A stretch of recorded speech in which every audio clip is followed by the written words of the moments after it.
2001 Daytona 500. That's like back in your era, Jeff. Oh no! Oh no! Almirola Bowman. Oh, the 24's on his side. Remember what I said, Clint, about 21 cars? I don't know if we got there, but man, that took out a lot of race cars and a lot of great race cars in there. I know Eric Almirola was one of the front ones up front, so anytime that happens up front, you're going to take out a lot of them. There's Jamie McMurray. All these cars stuck in that mode. We've had heavy rain down here overnight. Tyler Reddick. That is a dozen of destruction. When we talk about being aggressive, bump drafting, switching lanes here early on, only 14 laps into this 200-lap race. Oh, Eric Almirola, who won his dual race, thought he had a great shot for the 500. All torn up. And I see a gap in between Eric and the 20 car. And look at the push coming from Kyle Busch to his teammate Christopher Bell. Now that's going to get him to the rear bumper. Big shot. Oh, he just got over on that right side. I could tell you another part of that equation, Jeff. These cars, they have skew in the rear ends. That's obviously for speed and make the cars go fast, make them pull up to other cars. It's also, in my experience, makes them squirrely. When that car hits him, it pushes that car into the steer of the rear end, and it can turn you in a heartbeat. We're so reminiscent when Eric Almirola lost the lead in the closing yards of this race in 2018. He was along for the ride. As soon as that contact hit, it just turned his car right. He took the words right out of my mouth. Unbelievable. Crushing blow to so many teams, so many efforts that it goes into having fast cars and being at this Daytona 500. That was a lot of heavy hitters in this one.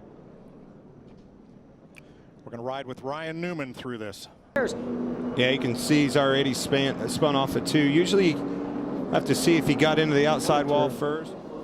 I think he got loose and got some help right there. Looks like he kind of checked up to stay out of the wall.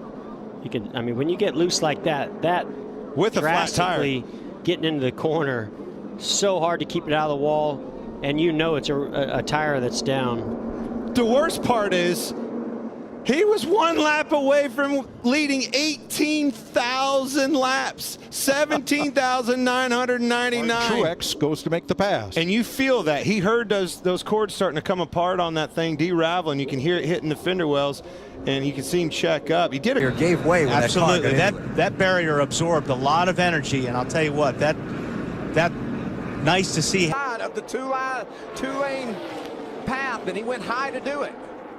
See Timothy Peters, look how much ground he's looking. Oh, and up into Timothy Peters, and maybe into the wall. Goes to 30 of Hornaday. Hornaday goes around before they come out of turn 4. Oh, big crash. Spencer Gallagher in the back of Amon Quiroga.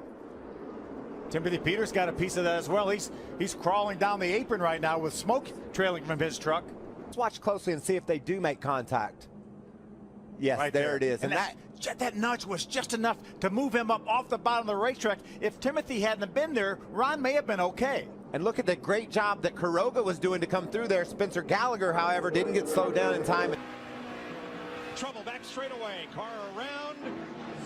That was Bobby Labonte's 2nd week in a row. A lot of cars around. That's a huge 24, wreck. Matt Kenseth in the 17. Remember, this is what happened to Bobby Labonte early in the race at Las Vegas. They're still wrecking back there. Kurt Busch, our points leader in the 97 car. And just like yesterday, we don't get through the first lap here. In the beginning, in the points, Bobby Labonte's not even in the top 35 right now. Well, it's Casey Mears that got loose first. I think that really started a little further up with those guys reacting to what they saw. For Bobby Labonte, though, who has won here 6 times, and that Joe Gibbs number 18, it is a 2nd straight week of frustration. Scott Riggs may have got in the back of. He got into the back of Casey Kane and turned him right there, and here they go. But again, I believe Casey may have lifted because of what happened in front of him. Jeff Gordon doesn't make really hard contact, although he does make contact. A number of cars getting high out of the groove. They slid back. Look at this, 3 wide, coming up into turn 3. And look what happens. We have contact in turn 3 as well. The 11 of Brian Scott, the 7 of Danica Patrick. The 82 is also in